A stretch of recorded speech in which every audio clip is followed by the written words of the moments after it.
Cambridge's emergency women's shelter is at capacity. In fact, since the doors opened in February, the 20-bed shelter has been full and the need is growing. So we opened Cambridge's first emergency shelter for unhoused women in February of this year. And we decided in August, close to the end of August, around the 21st, that we would start keeping statistics on the number of service requests that we've had that we've not been able to accommodate because we've been full. So just got stats this morning, and we have had 97 requests for space that we cannot accommodate because we're full.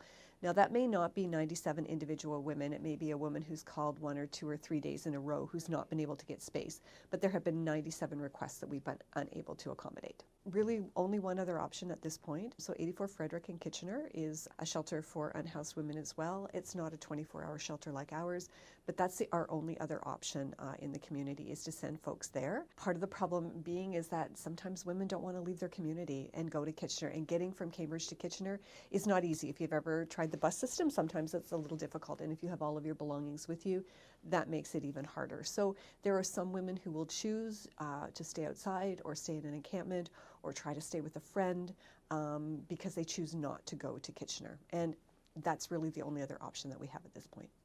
We are in conversations right now with the region about some winter overflow or for women for the winter, but nothing has been finalized at this point. But we are talking about that because we know as the weather gets colder, there will be more women who are looking for space inside as opposed to being outside. So needed to have those conversations, but should have that finalized in the next few weeks.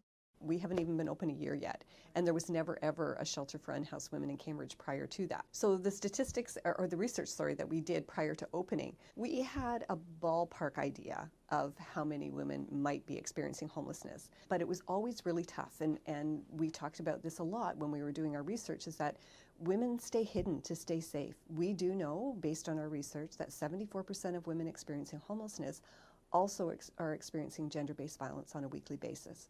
So often will make the choice to forgo their basic needs to stay safe. And so counting the number of women who may be homeless was a really difficult thing to do. But now that there's a shelter, we're actually feeling and seeing the results of being open and what that number could actually look like. One of the things that we're trying really hard to do is to change the narrative around women experiencing homelessness. They are not less than. They, they're very rarely seen as victims, but as I said, 74% of women experiencing homelessness also experience gender-based violence on a weekly basis. So they are victims, and often they make decisions based on fear and trauma. But what I need to say is that they are deserving, as deserving as anyone else, to have a safe place to stay and to get the supports that they need. And many of them have been let down time and time again by systems that were put in place to support them. So it is going to take time for them to trust us and to build a relationship with us. And things are not going to change overnight. But we need to meet women where they are to help them to determine what they want their future to look like, and help them to see a future, help them to get to their goals as well. But with them leading the process and their voices centered in that. But I just think it's so important for people to realize that they do deserve a safe place to stay, and they do deserve the supports that we're able to provide for them.